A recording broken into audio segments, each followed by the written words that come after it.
الحمد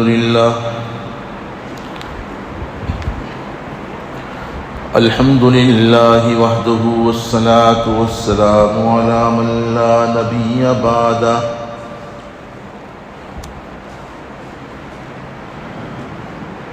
أعوذ بالله من الشيطان الرجيم بسم الله الرحمن الرحيم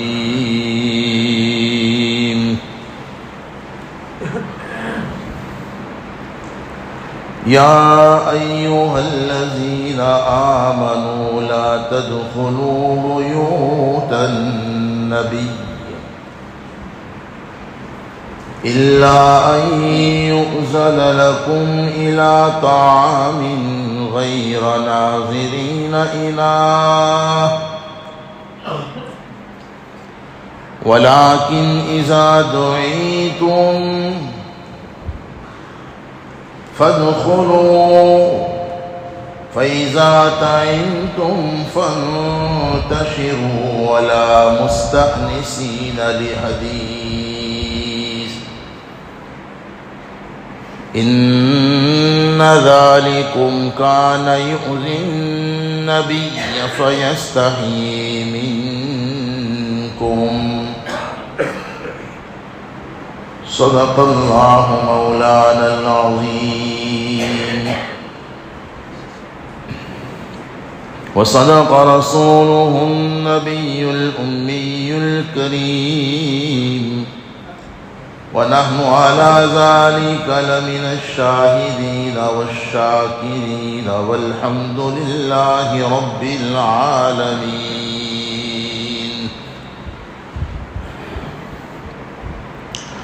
اللہ کے رسول صلی اللہ علیہ وسلم کے پاکیزہ اخلاق اور اوصاف انسانوں کو انسانیت سکھانے کے لیے ہے، اور یقین مانیے انسانوں میں انسانیت حضور کے اخلاق اور اوصاف کو اختیار کیے بغیر آ ہی نہیں سکتی۔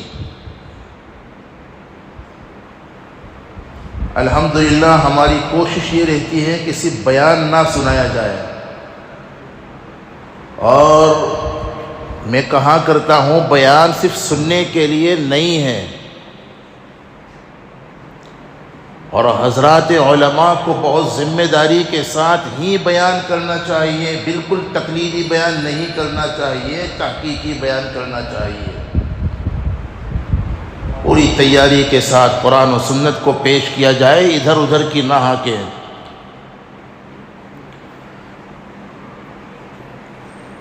اللہ کے رسول صلی اللہ علیہ وسلم کے اخلاق اور آپ کے پاکیزہ اوصاف کو اختیار کیے بغیر انسانوں میں انسانیت آ ہی نہیں سکتی۔ انشاءاللہ آج بھی ہم حضور کے اخلاق کے سلسلے میں اپنے مضمون کو بڑھاتے ہوئے کچھ باتیں عرض کریں گے جس سے یہ بات ثابت ہوتی ہے۔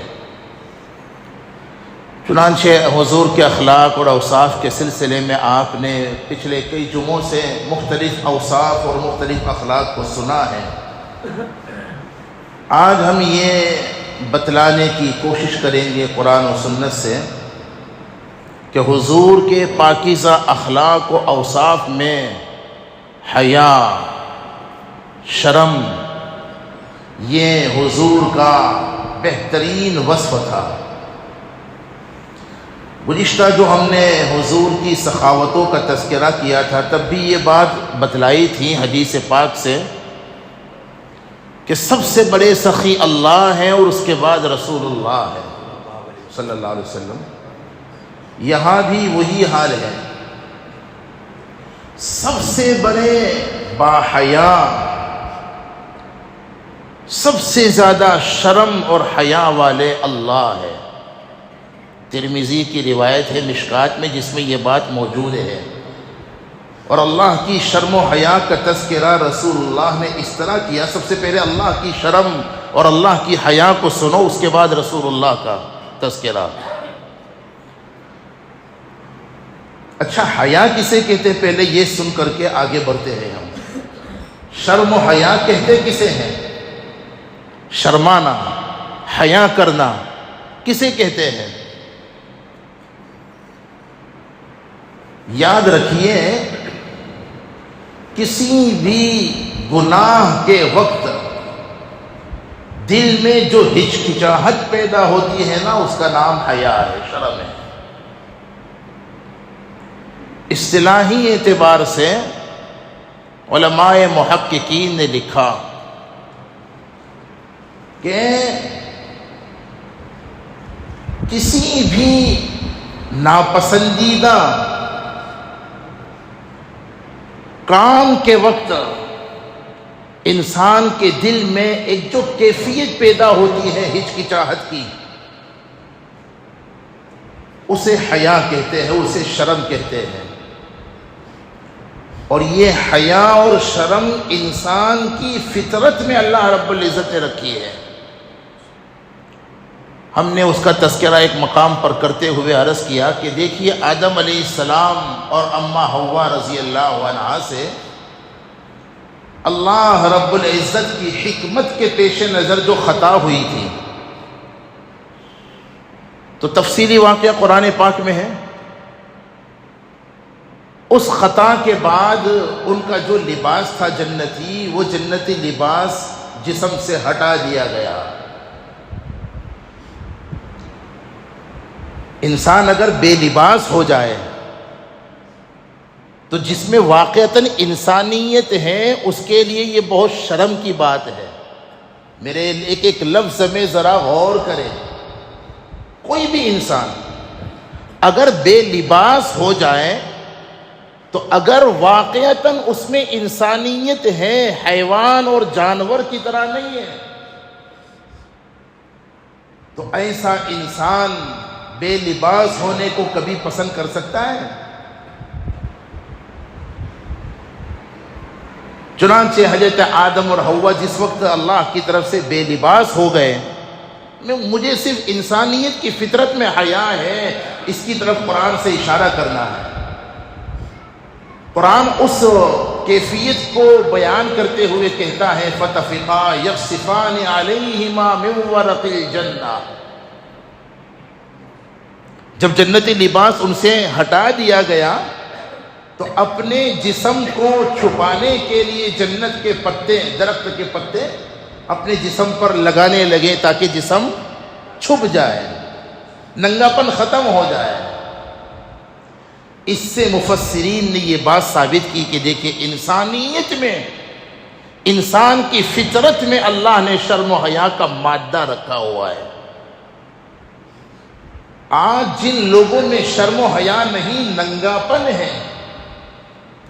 حقیقت یہ ہے کہ ایسے لوگ حقیقی معنی میں انسان نہیں ہیں. وہ اپنے آپ کو کتنا ہی پڑھا لکھا سمجھیں، کتنا ہی ہوشیار سمجھیں، وہ تو پتہ چل جائے گا افرس تحت رجلک ام حمار فسوف تری اذا انکشف الغبار. الغرض ہمارے آقا کی شرم و حیا کو میں بتلاؤں گا ابھی انشاءاللہ. اللہ تبارک و تعالی کی شرم و حیا کا تذکرہ حدیث میں آتا ہے. سب سے زیادہ باحیا اللہ اپنے بندوں سے کتنے شرماتے ہیں، اس کا تذکرہ ایک حدیث میں مثال سے کیا ہے. ترمذی کی روایت میں ہے، ہمارے آقا فرماتے ہیں کہ جب کوئی بندہ اللہ سے دعا کرتا ہے نا، وہ کوئی ہو، فرما بردار ہو یا نافرمان ہو، حتیٰ کہ مسلمان ہونے کی قید بھی، بولو بھائی، نہیں ہے. اور دعا مانگنے کے لیے، اللہ سے مانگنے کے لیے مسلمان ہونا بھی ضروری نہیں ہے. آپ کو تعجب ہوگا لیکن میں قرآن سے ثابت کر کے بتلاتا ہوں. شیطان سے بڑھ کر کوئی کافر ہو سکتا ہے؟ قرآن پاک میں اس کی دعا کا تذکرہ بھی موجود ہے اور اللہ نے اس کی دعا کو قبول کیا وہ بھی موجود ہے. دیکھیے، اور وہ دعا کب مانگ رہے پتہ ہے شیطان؟ جس وقت اس نے اللہ کے حکم کو توڑا نا، نافرمانی کی نا، اور اللہ نے اس کو ناراض ہو کر گیٹ آؤٹ کر دیا. عین اس موقع پر شیطان اللہ پاک سے دعا مانگ رہا ہے. اور قرآن میں ہے کہ اللہ نے عین اس موقع پر اس کی دعا کو قبول بھی کیا. آپ دیکھیے شیطان کی اس دعا کا تذکرہ قرآن نے یوں کیا. قرآن پاک میں فرمایا قال انذرنی الی یوم یبعثون. حق تعالی نے جب شیطان کو راندہ درگاہ کر دیا تو وہ دعا مانگنے لگا، الہ العالمین مجھے قیامت تک زندہ رہنے کی مہلت دی جائے. یہ دعا مانگی شیطان نے اللہ سے، تبھی تو میں آدم کی اولاد کو بہکا سکوں گا. مجھے تو قیامت تک کی اولاد آدم کو بہکانا ہے، ورگلانا ہے. اور اللہ تعالیٰ نے بھی دنیا کو انسانوں کی امتحان کے لیے بنایا، اس لیے مہلت دے دی. جب یہ دعا مانگی نا تو قرآن نے کہا انذرنی الی یوم یبعثون، جا تجھے قیامت تک کے لیے مہلت ہے، نفخہ اولا تک کے لیے. تفصیلات میں نہیں جاتا. مولانا تھانوی رحمت اللہ علیہ فرماتے تھے اور علماء محققین نے اس سے ثابت کیا اللہ سے دعا کوئی بھی مانگ سکتا ہے، سبھی اللہ کے بندے ہیں. اور صاحبوں، جب اللہ اپنے نافرمانوں کی دعا کو قبول کر سکتا ہے تو فرما برداروں کی دعا کو کیوں قبول نہیں کرے گا؟ قصور ہمارا ہے کہ ہم مانگتے ہی نہیں. بڑے سے بڑا مسئلہ ہو، چھوٹے سے چھوٹا مسئلہ ہو، سب سے پہلے کس سے مانگو؟ اللہ سے مانگو. پہلے مسبب الاسباب سے اپنا حال بیان کرو، اس کے بعد اسباب اختیار کرو. یہ ہے قرآنی تعلیمات اور ہدایات کا خلاصہ. خیر، بات بڑھ جاتی ہے. مجھے اصل میں حضور کا یہ وصف بتلانا ہے، شرم و حیا کیسی تھی. عرض یہ کر رہا تھا، اللہ رب العزت حدیث میں آتا ہے کہ جب بندہ دعا مانگتا ہے نا تو حدیث میں آتا ہے کہ اللہ تبارک و تعالیٰ کو شرم آتی ہے کہ دعا مانگنے والے کی دعا کو رد کر دے. یہ اور میں نے گزشتہ سے پیوستہ یہ بتلایا تھا کہ ہر دعا بندے کی قبول ہو کر کے رہتی، بشرطے کہ اس کا کھانا پینا وغیرہ حرام کا نہ ہو. یہ حدیث میں ہے. حرام خوروں کی دعا اللہ قبول نہیں کرتے، اس کا کوئی عمل اللہ قبول نہیں کرتے. ورنہ اگر ایسا نہیں ہے تو چاہے فرما بردار ہو نافرمان ہو، اس کی دعا اللہ ضرور قبول کرتے. قبولیت کے طریقے 4 الگ الگ ہم بتلا چکے ہیں. اللہ کو شرم آتی ہے یہ بندہ مجھ سے مانگے اور میں نہ دوں. دیکھو اللہ کی شرم و حیا کو حدیث میں اس طرح بیان کیا گیا. اور یہی حال ہے مغفرت کا. جب بندہ اللہ سے مغفرت مانگتا ہے تو اللہ تبارک و تعالی اس کی مغفرت ضرور کرتے ہیں، اس کو معاف نہ کرنے سے اللہ پاک شرماتے ہیں. بات بڑھ جائے گی ورنہ عبداللہ ابن مسعود رضی اللہ عنہ کی ایک روایت مجھے یاد آئی جس میں 4 اعمال پر 4 وعدے. اس میں مغفرت پر قبولیت کا وعدہ قرآن میں کئی جگہ پر. جب بندہ اللہ سے مغفرت مانگتا ہے نا، اللہ جی معاف کر دیجئے. روز اللہ سے مانگو اپنی مغفرت کو. یاد رکھو بزرگوں، مغفرت گنہگاروں کی ضرورت نہیں ہے، ہم سب کی ضرورت ہے. لہذا ہمیشہ روزانہ کتنے ہی نیک کیوں نہ ہو اللہ سے مغفرت ضرور مانگو. خیر، یہ تو اللہ کی شرم کی بات تھی. اللہ کتنے شرماتے ہیں بندوں سے. اے کاش کہ بندے بھی اللہ سے شرمانے والے بن جائے. اور بندگی کا تقاضا یہ ہے کہ بندے اپنے مولا سے شرمائے. اسی لیے مجھے ایک عجیب بات یاد آئی. امام ربانی، محبوب سبحانی، غوث سمدانی حضرت شیخ عبد القادر جیلانی رحمت اللہ علیہ فرماتے ہیں کہ جب کوئی بندہ، اور جوانوں آج کل رات میں جو موبائل پر چیٹنگ شیٹنگ کرتے ہو نا، اپنے روم کے دروازے کو بند کرتے ہوئے اور پردہ ڈال دیتے ہو تاکہ کوئی دیکھے نہیں، جب بندہ گناہ کرنے کے لیے، امام ربانی فرماتے ہیں، غوث پاک رحمت اللہ فرماتے ہیں، جب کوئی بندہ گناہ کرنے کے لیے اپنے روم کا، کمرے کا دروازہ بند اس لیے کر لیتا ہے تاکہ لوگوں سے شرما کر کے جب دروازہ بند کر لیتا ہے تاکہ کوئی دیکھے نہیں، اور پھر جب وہ گناہ کرتا ہے اللہ کی غیرت کو جوش آتا ہے، اور اللہ کی غیرت پکار کر کہتی ہے میرے بندے اپنی طرف دیکھنے والوں سے سب سے شرماتا ہے، مجھے سے نہیں شرماتا؟ اگر بندے میں شرم و حیا حقیقت میں پیدا ہو جائے نا تو گناہ سے بچنا آسان ہے۔ اسی لیے مشکات کی روایت کا خلاصہ یہ ہے، شرم اور ایمان لازم ملزوم ہے۔ کیا مطلب؟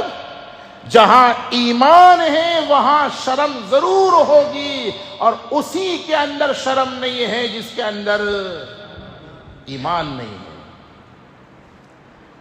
اپنی ماں بہنوں کو یہ میری بات ضرور سناؤ، عورت کے لیے سب سے بہترین جوہر باحیا ہونا ہے۔ عورت کی اصل خوبصورتی یہی ہے کہ وہ باحیا بن کر کے نکلے۔ اور بھی بات یاد آ رہی، اصل مضمون رہ جائے گا۔ قرآن سے ہم نے لکھا ہے الحمدللہ، گھروں سے نکلنے والی جو عورتیں ہیں نا، چلو سن لو، ہم مضمون کے تابع نہیں ہیں، اللہ سے مانگ کر کھڑے ہوتے ہیں اور پھر اللہ کی طرف سے جو باتیں آ جائے۔ جو عورتیں گھروں سے باہر نکلتی ہیں کتنی قسمیں ہیں ان کی؟ 2 قسمیں ہیں۔ نمبر 1 باحیا، نمبر 2 بے حیا۔ دونوں کے نکلنے میں فرق ہے۔ باحیا عورتیں با پردہ ہو کر کے نکلتی ہیں اور بغیر کسی وجہ کے نہیں نکلتی، مجبوراً وہ نکلتی ہیں۔ اور بے حیا عورتوں کا حال یہ ہے، بے پردہ نکلتی ہیں اور بغیر ضرورت کے بھی۔ تو قرآن نے حضرت موسیٰ اور حضرت یوسف کا کردار ہمارے سامنے پیش کیا کہ جب باحیا عورتیں کسی مجبوری میں نکلے نا، تو اے لوگوں، اے امت کے مردوں، ان باحیا عورتوں کے ساتھ تم وہ معاملہ کرو جو سیدنا موسیٰ کلیم اللہ نے حضرت شعیب علیہ السلام کی 2 بیٹیوں کے ساتھ کیا تھا، جن کی مجبوری نے ان کو باپردہ ہو کر گھر سے نکلنے پر مجبور کیا تھا۔ پانی بھرنے کے لیے نکلی تھی نا، ان کے علاوہ کوئی تھا ہی نہیں، پردے کے ساتھ، شرم و حیا کے ساتھ نکلی تھی۔ تو حضرت موسیٰ علیہ السلام نے شرعی دائرے میں رہ کر کے ان کی ہیلپ کی، ان کی مدد کی۔ امت کے مردوں کو یہ حکم ہے کہ جب امت کی باحیا عورتیں کسی مجبوری میں اگر گھر سے نکلیں تو شریعت کے دائرے میں رہتے ہوئے جس قدر تم ان کی مدد کر سکتے ہو کرو گے کہ نہیں کرو گے؟ یہ حکم ہے۔ اور اگر امت کی عورتیں بے پردہ ہو کر، بے حیا ہو کر، بلا کسی مجبوری کے نکلے تو امت کے مردوں کو وہ کردار ادا کرنا چاہیے جو سیدنا یوسف علیہ السلام کا کردار قرآن نے پیش کیا۔ ان کے سامنے خواتین مصر نے اپنے آپ کو جب بے پردہ کیا اور بے حیائی اور بے شرمی کا جب ان کے سامنے مظاہرہ کیا تو حضرت یوسف نے اپنی نگاہوں کو جھکا لیا، اپنی شرمگاہ کی حفاظت کی فکر کی۔ لہٰذا جب تمہارے سامنے بے حیا عورتیں آ جائے تو تم وہ کام کرو جو سیدنا یوسف نے اپنی نظروں کو جھکا لو، اپنی شرمگاہ کی حفاظت کی فکر کر لو۔ بہرحال مجھے اپنا مضمون دل تو مانتا نہیں ہے کہ بیان نہ کروں، لیکن وقت میں اتنی گنجائش نہیں ہے۔ مجھے اصل میں حضور کے وہ جو آیت میں نے 22ویں پارے سورہ احزاب سے پڑھی نا، اس میں جو حضور کا ایک وصف إلا أن يؤذن لكم إلى طعام غير ناظرين إناه ولكن إذا دعيتم فادخلوا فإذا طعمتم فانتشروا ولا مستأنسين لحديث إن ذلكم كان يؤذي النبي فيستحيي منكم. یہاں حضور کی شرم و حیا پر مشتمل ایک زبردست واقعہ بیان ہوا ہے. اصل میں اپنے مزاج کے مطابق اس واقعے کو سرسری طور پر بیان نہیں کرنا چاہتا. اس واقعے سے کیا کیا سبق ملتا ہے, کیا کیا نصیحتیں ملتی ہیں, میں انشاءاللہ العزیز اور اسی سے مجھے یہ ثابت کرنا ہے کہ دیکھو یہ حضور کا وہ وصف ہے جو انسانیت کو اختیار کرنا ضروری ہے. انسان اس وصف کو اختیار کیے بغیر اس میں انسانیت آ ہی نہیں سکتی. ہمارا دعویٰ ہے اور یہ بالکل پکا سچا دعویٰ ہے, انسانوں میں انسانیت اسی وقت پیدا ہو سکتی ہے جب وہ اپنے اندر حضور کے اخلاق اور اوصاف کو پیدا کرے. انشاءاللہ العزیز میں حضور کی شرم و حیا کا کیا حال تھا آئندہ بتلاؤں گا. اللہ تعالی حقائق سمجھا دے, عمل کی توفیق عطا فرما دے. آمین. وآخر دعوانا الحمدللہ رب العالمین.